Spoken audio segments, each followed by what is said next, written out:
स्वातंत्र्याला तब्बल 75 वर्ष उलटून गेली, पण अजूनही आपल्या गावाला रस्ता नाही. प्रतिनिधी सय्यद इरफान. होय, आम्ही बोलतोय जळगाव जामोद तालुक्यातील राजुरा बुद्रुक या गावाबद्दल. गावची लोकसंख्या सुमारे 600. पंचायत समितीच्या निधीतून मदत मिळाली, पण ठेकेदाराचं आणि प्रशासनाचं दुर्लक्ष. आजही या गावकऱ्यांना तालुक्याला जाण्यासाठी चिखल तुडवत जावं लागतं. शाळकरी मुलं बैलगाडीच्या चाकोरीच्या रस्त्यावर मोठ्या डबक्यातून जातात. फक्त रस्ता नाही इतकंच नव्हे, तर गावातील जिल्हा परिषदेच्या शाळेलाही रीतसर बोर्ड नाही. शाळेचा परिसर अस्वच्छ आणि चिखलमय, आणि म्हणूनच गावकऱ्यांचा फक्त एकच सवाल, आमच्या गावाला रस्ता कधी मिळणार.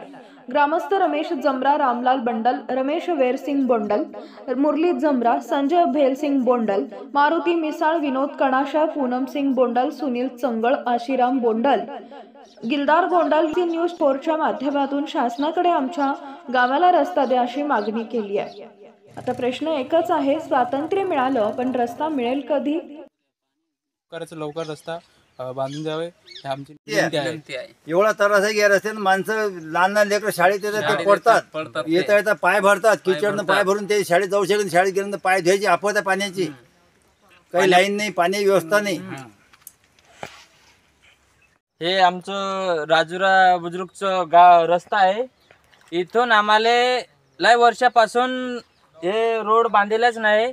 आमचे लोकसंख्या कम से कम 40-50 एवढे. हे काय झाले आपण वोट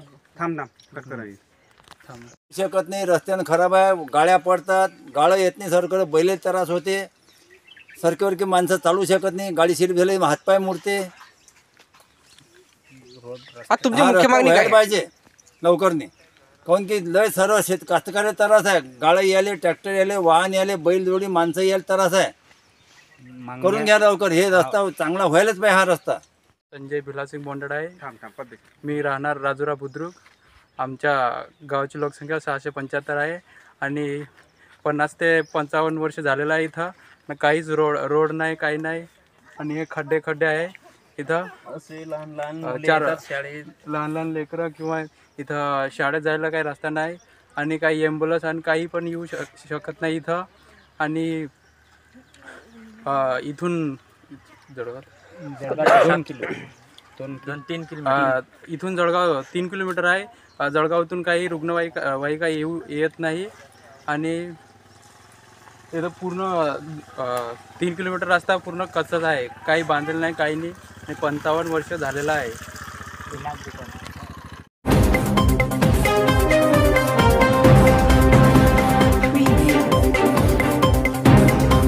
बुलढाणा जिल्ह्यातील मेहकर तालुक्यात आज एक वेगळाच पोळा साजरा झाला. बुलढाणा प्रतिनिधी सय्यद इरफान. बैलांसोबतच शेतकऱ्यांच्या आयुष्यात महत्त्वाची भूमिका बजावणाऱ्या ट्रॅक्टरसाठीही शेतकऱ्यांनी कृतज्ञता व्यक्त केली आहे. होय, आपण बोलतोय ट्रॅक्टर पोळ्याबद्दल. या ट्रॅक्टर पोळ्याचं वैशिष्ट्य म्हणजे स्वतः केंद्रीय मंत्री प्रतापराव जाधव हे देखील या पोळ्यात सहभागी झाले होते. आणि फक्त सहभागीच नाही, तर ट्रॅक्टरचे सारथी होऊन प्रत्यक्ष ट्रॅक्टर चालवत त्यांनी या उत्सवात हजेरी लावली. मेहकर शहरातील मुख्य मार्गावर काढण्यात आलेल्या या मिरवणुकीत तब्बल 150 ते 200 ट्रॅक्टर सहभागी झाले होते. शेकडो शेतकरी बांधव आपल्या ट्रॅक्टरसह या आगळ्यावेगळ्या पोळा सोहळ्यात सामील झाले. बैलांच्या प्रतिकात्मक सणातून शेतकऱ्यांनी नेहमीप्रमाणे कृतज्ञता व्यक्त केली. पण आजच्या आधुनिक शेतीमध्ये बैलांबरोबरच ट्रॅक्टर देखील तितकाच महत्त्वाचा ठरतोय, हे या ट्रॅक्टर पोळ्यानं दाखवून दिलंय. या अभूतपूर्व ट्रॅक्टर पोळ्याला केंद्रीय मंत्री प्रतापराव जाधव, माजी खासदार संजय रायमुलकर, युवा सेनेचे जिल्हा प्रमुख ऋषिकेश जाधव यांच्यासह मोठ्या संख्येनं शेतकरी बांधव उपस्थित राहून एक वेगळीच परंपरा जिवंत केली. मेहकर तालुक्यातील हा अभिनव ट्रॅक्टर पोळा शेतकऱ्यांच्या उत्साहाला आणि आधुनिक शेतीला खरंच सलाम करणारा ठरलाय. हा पोळा सण संपूर्ण शेतकरी जे आपले शेतीमध्ये काम करणारे, राबणारे आणि अहोरात्र शेतकऱ्यासोबत असणाऱ्या बैलांच्या प्रती कृतज्ञता व्यक्त करून त्यांचे आभार व्यक्त करणं, त्यांना पूजा करून त्यांना नैवेद्य खाऊ घालणं, अशा प्रकारचा हा पोळा सण पूर्वपार पद्धतीनं चालू आलेला आहे. परंतु आजच्या या आधुनिक काळामध्ये बैल कमी होऊन ट्रॅक्टर आणि आधुनिक शेती सुरू झालेली आहे. तरी पण आपला हा पोळा सण बंद पडू नये किंवा आपला हा हिंदूचा एक सण सातत्यानं सुरू राहावा. ट्रॅक्टरसुद्धा बैलासारखेच शेतीमध्ये काम करतात, शेतीची कामं करतात. पेरणी असेल, वखरणी, नांगरणी सर्व ट्रॅक्टरच्या माध्यमातून आज होते. आणि म्हणून आज यांच्याकडे बैल नाहीत पण ट्रॅक्टर आहे असे लोक आज हा ट्रॅक्टर पोळ्यामध्ये सहभागी होतात.